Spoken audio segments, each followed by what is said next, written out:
संजय राउत ने जिसे 70 सेकंड में 27 बार दी गाली, उसने राउत को याद दिला दी नानी। मुंह खोला तो तेरा रेप होगा तो थाने में खड़ी मिलेगी।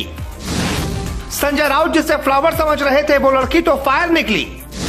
ठीक 446 दिनों के बाद ले लिया संजय राउत से बदला। एक झटके में खत्म कर दी संजय राउत की सियासी कहानी। जिसे गाली दी, मारने की धमकी दी, रेप तक की धमकी दी, वो महिला डरी नहीं बल्कि संजय राउत को ही डरा दिया। ठाकरे को कंगना की बद्दुआ लगी, सरकार गिर गई तो संजय राउत को भी एक महिला की बद्दुआ खा गई। जी कहते हैं कुछ भी कीजिएगा लेकिन जिंदगी में कभी भी किसी की बद्दुआ नहीं लीजिएगा। वो बद्दुआ किसी न किसी रूप में आएगी और आपको तबाह करके चली जाएगी।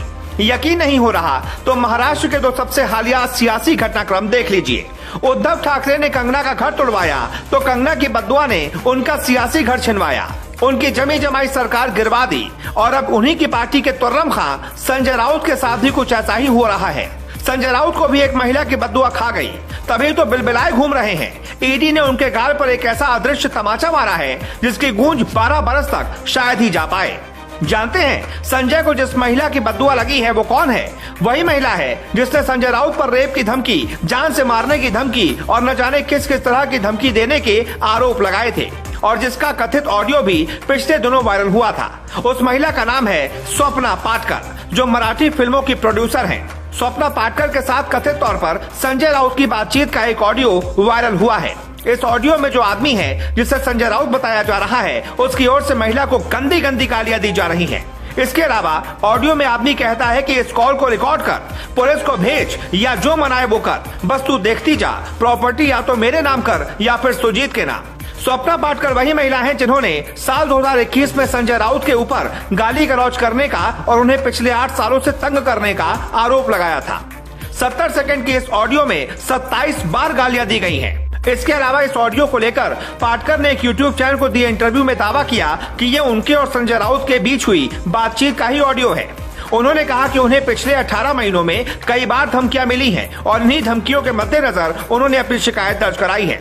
उन्होंने संजय राउत से जुड़े पात्रा चौल जमीन घोटाले मामले की जांच में जुटे संबंधित अधिकारियों को इन धमकियों और ऑडियो क्लिप के बारे में भी बताया है।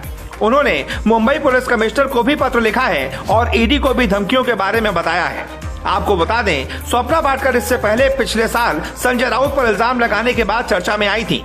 उन्होंने पीएम मोदी को पत्र लिखकर यह बताया था कि शिवसेना मुखपत्र सामना में सह संपादक संजय राउत पिछले 8 सालों से अपनी पार्टी के रुतबे और सिस्टम पर पकड़ का इस्तेमाल कर न सिर्फ उन्हें गालियां दे रहे हैं बल्कि उनके परिवार और रिश्तेदारों को प्रताड़ित कर रहे हैं। पाटकर ने बताया था कि राउत के इशारे पर पुलिस ने उन पर धंधा करने का भी आरोप लगाया था। उन्होंने कहा था 2017 में खुद संजय राउत ने फोन पर धमकी दी थी और 2018 में कॉन्ट्रैक्ट पर आदमी रखकर मेरा पीछा करवाया था। बकौल स्वप्ना उनके सोशल मीडिया हैंडल्स को हैक कर कभी सुसाइड नोट तो कभी अश्लील सामग्रियां डाली गई, लेकिन पुलिस ने साफ कह दिया कि संजय राउत के खिलाफ वो FIR नहीं दर्ज करेगी। सालों तक स्वप्ना इतना कुछ झेलती नहीं और आखिरकार स्वप्ना का बदला वक्त ने ले लिया। आज संजय राउत चौतरफा मुश्किलों में घिरे हुए हैं। उनका क्या होगा भगवान ही जाने। इसीलिए कहते हैं किसी की दुआ मत लीजिए, कोई बात नहीं, लेकिन किसी भी कीमत पर किसी की बद्दुआ नहीं लेनी चाहिए, नहीं तो वही हश्र होगा जो उद्धव ठाकरे और संजय राउत का हुआ है। Bureau report.